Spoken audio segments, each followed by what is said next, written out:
over 50% of the population of Congo is under 16. It's a vast resource, it's a vast group, but it's also a group that culturally is quite difficult to reach. I think culturally, quite often people think, well, we'll just leave the youth until they can become adults and then we'll really work on them and disciple them then.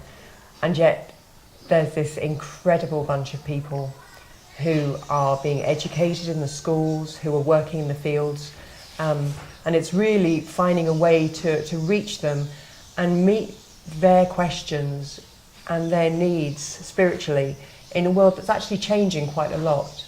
You know, we have mobile phones here now.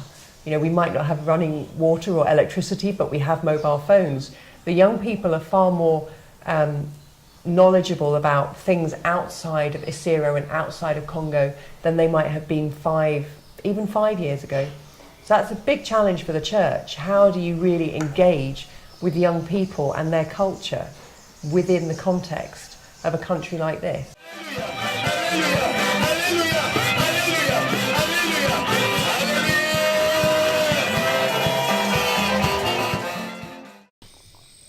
Il y a beaucoup d'enfants, des jeunes qui sont désœuvrés. Des fois, il y a des enfants qui n'ont rien à faire. Ils n'étudient pas, ils sont dans la rue et certains sont à l'école, comme ce sont des parents qui supportent leurs études, ils ont des fois des difficultés à les supporter, à payer les frais scolaires des enfants. Beaucoup d'enfants sont en train d'errer. Et comme il n'y a pas aussi des fois un bon encadrement dans des foyers, les jeunes filles tombent grosses, mais celui qui est l'auteur de la grossesse, il est incapable de supporter la grossesse. Alors, il n'y a pas aussi assez d'occupation pour encadrer les jeunes. Donc, les jeunes se donnent à des aventures.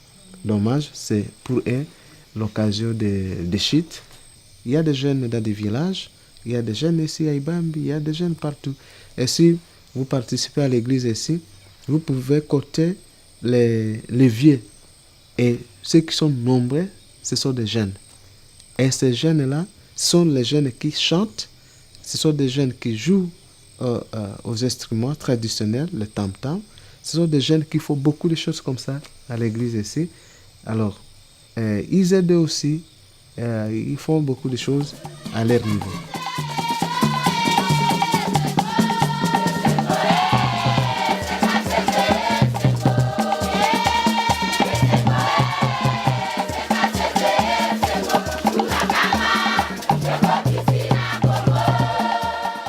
Les grands défis que l'Église a envers les jeunes, c'est l'encadrement. L'encadrement des jeunes sur le plan spirituel, sur le plan moral, sur le plan éthique et chrétien et aussi sur le plan social. Des fois, l'Église n'a pas de moyens nécessaires et ce qu'il faut pour attirer les jeunes. Et alors, des fois, les jeunes sont en train de suivre des mouvements ici et là. Donc, je vous affirme que l'Église a le grand souci d'encadrer les jeunes. Il y a des occasions où les enfants sont toujours autour des vieux pour écouter la parole de Dieu, l'Église aussi, mais il faudrait encore améliorer le système d'encadrement des jeunes. Par exemple, les instruments pour que on puisse attirer les jeunes.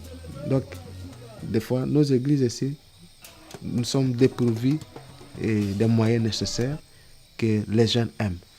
Donc, ça peut être aussi le problème comme le problème de lecture, par exemple. Les Bibles, le recueil, pour des films, il faut, des fois, on n'a pas un kit nécessaire pour un projecteur avec des films, des choses comme ça.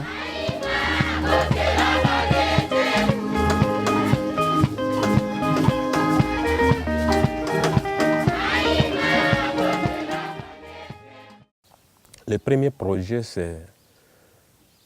le vrai projet, c'est d'abord la formation de l'homme.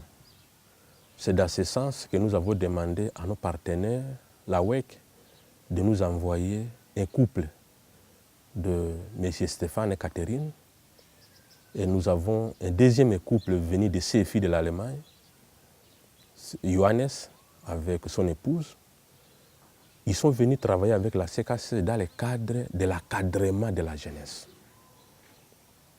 Ils vont encadrer la jeunesse, les former spirituellement, mais aussi nous pensons travailler avec eux dans l'ouverture d'un centre d'encadrement évangélique et professionnel où on peut apprendre des professions tout en étant chrétien. Et demain, quand on sera dans la société, on est en mesure d'avoir un impact spirituel sur la société. Well, we're going to be working with young people on discipleship, and we'll be working closely with the leadership of the church here.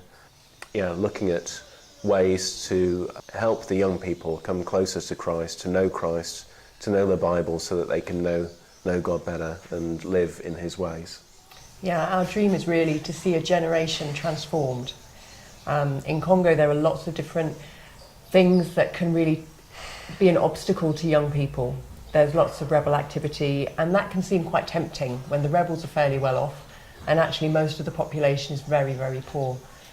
But our dream is to see a generation raised up, serving God, passionate about Jesus, being able to live transformed lives, really being salt and light where they are in their situation, and growing up to be the church that has a real impact on the development of this country, on the spirituality of this nation, and just, I suppose, a generation that influences the lands around as well.